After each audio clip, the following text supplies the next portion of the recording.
Eric. And I'm Liz Reyes. Kenner Police launching an investigation into one of their officers who responded to a disturbance call at the airport. Yeah, body camera footage shows the officer arriving at the Hertz rental desk just before midnight last Tuesday.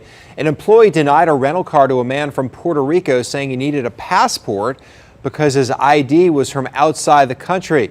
Humberto Marchand unsuccessfully tried to explain to the employee Puerto Rico is part of the U.S. Kenner police say the way the officer handled the dispute prompted the investigation.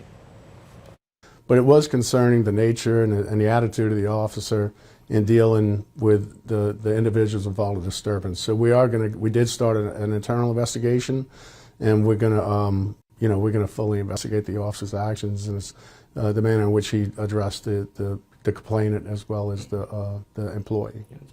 Marchand says he's in the process of filing a formal complaint against the officer. Hertz says the attendant was not following protocol when he was denied the car and will refund Marchand in full.